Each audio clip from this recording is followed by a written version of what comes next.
Purify steps on second, throws to first. The throw is offline. Petry will score.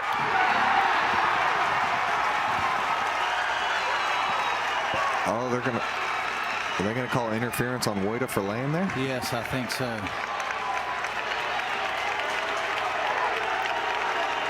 Well, that'll close out. I have never seen the bottom of the Not eighth. either.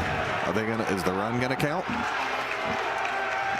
Yeah, the run's got to count for sure. It wasn't a forced play, and he definitely scored before that happened. But I don't blame Coach Manera here. I want an explanation. You know, one umpire and Coach Backey just talking to another. Here's another look. It's not an illegal slide.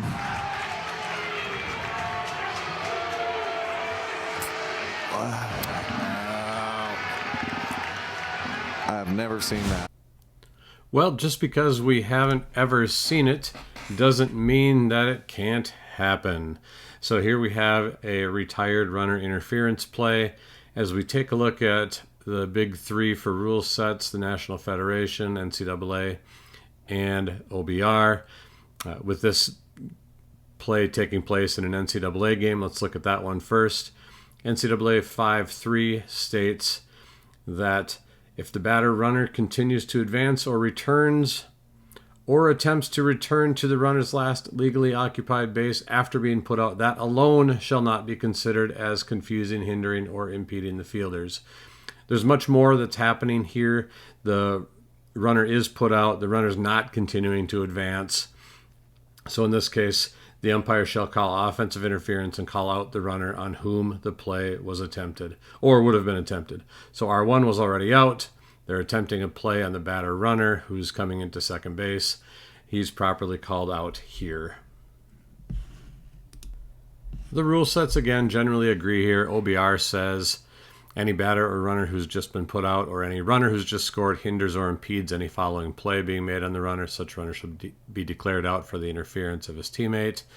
However, it does say in the comments, if the batter or runner continues to advance or returns or attempts to return to his last legally touched base after he's been put out, he shall not, by that act alone, be considered as confusing, hindering, or impeding the fielders. Again, that does not apply here. The runner's not continuing to run after being put out. The runner's on the ground. The runner, as you can see here, definitely gets in the way or impedes the defense from making a play on R1. National Federation, a retired runner is a player of the team at bat who has been put out, who has scored and is still in a live ball area. National Federation 8-4, Article 2G states that if a retired runner interferes and in the judgment of the umpire, another runner could have been put out, the umpire shall declare that runner out. If the umpire is uncertain who would have been played on, the runner closest to be home shall called out. Well, in this case, it's very clear that they're playing on the batter runner coming into second base. So again, the rule set does agree here that this would also be an out.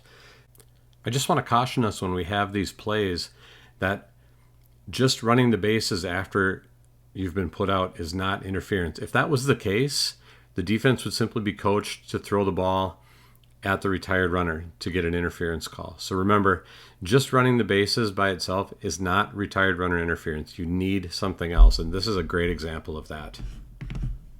In this case, I think the retired runner not vacating the area so that the defense could make a play on the batter runner was the main cause of the retired runner interference in this play. After review, that run does score at the plate, but we have interference at second base. Run scores.